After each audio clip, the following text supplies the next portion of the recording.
So yun na nga guys, ano na ba nangyari sa atin? Nandito, tingnan mo. So nagtitrain tayo ng tuta. Come on, baby!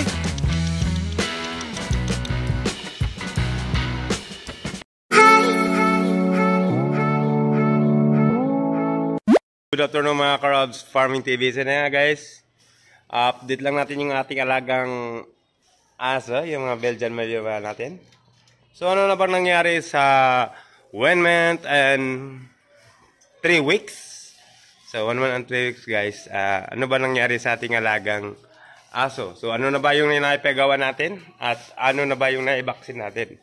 So ayan guys, punta tayo dito sa ating papel. So yung papel, so ito yung record ng ating mga alaga. Ayan guys, so dito tayo nagpa-vaccine ng 5-in-1. So kay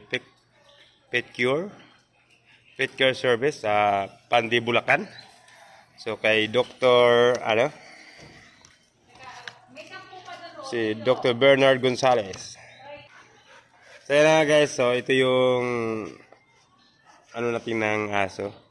So yung wala pang mga pangalan guys. So ang bibili nito ang gagawa ng pangalan sa kanyang tuta.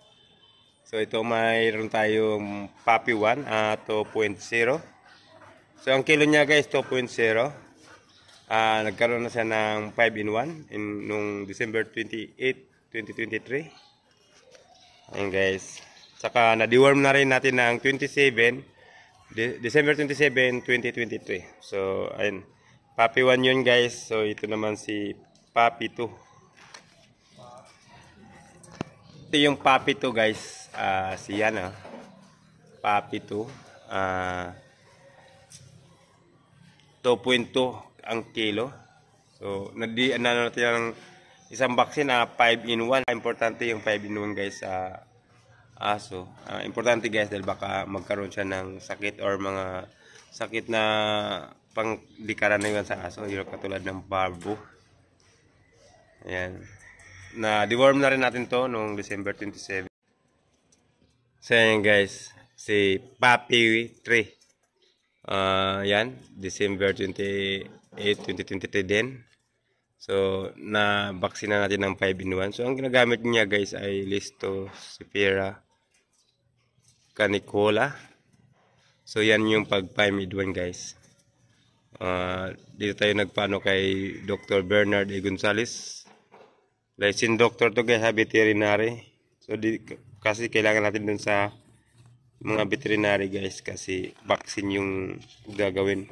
Pero ito guys, ako na ang nag-deworm. So ang ginagamit ko dyan ay ayan, malabo ata dito sa Nepatocid side ba yun guys. So yan yung ginagawa kong pang deworm. So malapit na rin yung i-deworm uli. So ito Puppy 4. Ayan, 1.9 din guys ang kilo. So ganoon din ang ginawa. Sabay-sabay naman yan sila. Si Puppy 4, 1.9 lang yung niya kilo. Tapos last, 1.9 din. Puppy 5. Ayun guys. So, kompleto na yung mga papel nito guys. Nadi-deworm na rin natin. So, next na, January 11 ang deworm nito. Deworm tsaka, 5-in-1. So, pangalawa guys, tingnan mo guys ang leksina ng ating mga alaga. Importante sa kanila to. Lagi na silang, So, hindi pa natin siya bibitawan. So, hindi natin siya pakawalan sa kulungan. Kasi baka guys, tatamaan sila ng mga sakit. Ayan. So, ang gamit pa rin natin yan, Birds 3. Siyempre may gatas pa rin. So, naglagay na rin tayo ng, yung pagkain nila ito guys. Nilagyan na rin natin sila ng puppy breed. Top breed, puppy. So, yun guys, ang lusog. Ayan. 2, 3. So, ba't ito matamla yung isa? Naantok. Tingnan mo ang gaganda ng mga lahi nito. Ang ganda ng lumabas. What a minute, ang kulit. So, inaantok yung isa. Titingnan natin muna. Problemado to. Bakit? Ay, ikaw inantok. Ba't matamlay? Ba't ba ito matamlay? Ayan, matamlay. Uy! Ayan. So, yan guys.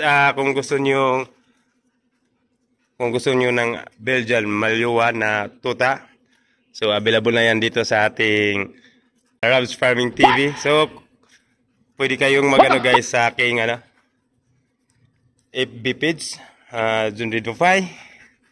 Pwede kayo mag-DM doon guys. Saka sa TikTok, meron din tayo, Rob's Farming TV. Ayan ngayon, naantok. So, hindi pa natin pwede ito. Ang kulit! Ang kulit talaga. So, ito yung nanay. Pasaway. Ayun. So, ang next na vaccine ito guys, January 11. So, pangalawang 5-in-1 yan. So, 4 lang na season ang kailangan natin makuha bago siya maging, bago siya turukan ng anti-rabies. So, ito guys, napakadelikado. Huwag kayong magpakagat sa pagganitong kaliit dahil may mga rabies na yan. So, ingatan mong makagat ng mga maliit sa sobrang harot yan. Ayan. Atina! So, ayan na ang mga tuta. Please! Dito natin ititrain sa kabundukan. Hindi, dito sa Chuy! Chuy! Chuy! So, ayan. Ititrain natin sa damuhan. Chuy!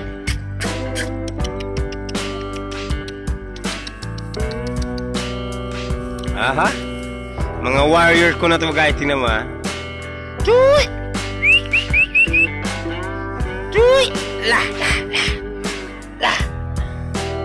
So ito guys ang napakagandang tuta. Wow. Ayan oh.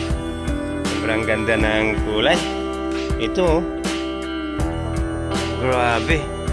Sulit ang kulay nito. Ito pa. Ito pa oh. Wow, Belgian. So marami na tayong mga bantay dito sa ating Ayun, ayun oh. Come on. Come on. Ayan. Ayan. Hoy. Hoy, matandang Ayan. So guys, dito natin tinitraining yung ating alaga. Parang pagdating ng paglaki nila, so marunong na sila sa mga damo. Atina, come on.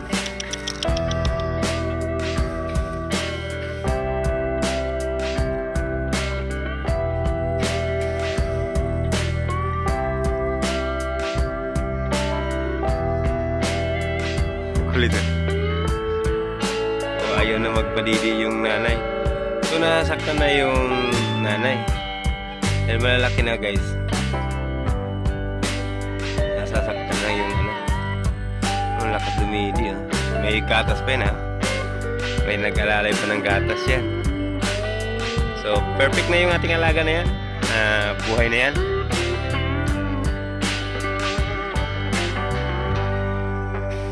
Buhay na buhay. So, yung mga tuta natin oh.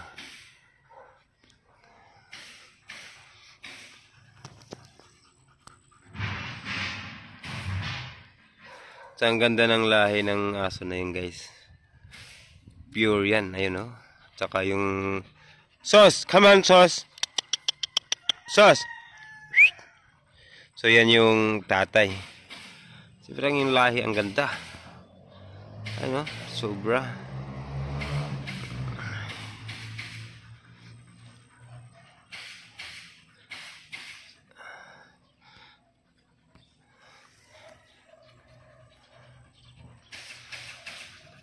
Lupit.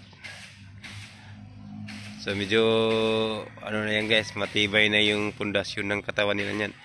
So nagkaroon na sila ng vaccine. Nadi-deworm na rin natin. Everything is okay na tong mga alaga natin. Hindi na siya basta-bastang kakapitan ng sakit.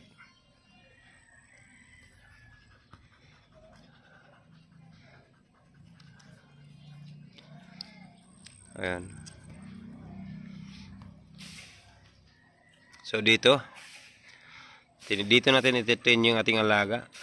Ayan, sa lugar na to.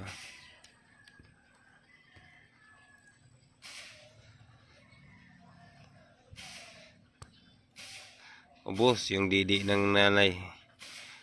Wala na sigurong laman yan. Yung naning ganda ng mukha, oh. So, ayun na po inaantay nyo, guys. So, nagkakaubusan na yan. So, nakasold na yan. Mayroon na nakasold yan, 2. So, 3 na lang yung kailangan natin, ilabas sa ating, sa ating, dito sa ating rabbit tray. O, sa lugar natin, guys. So, 3 na lang yung available. So, ano pa inaantay nyo? Magmamadali na kayo, guys.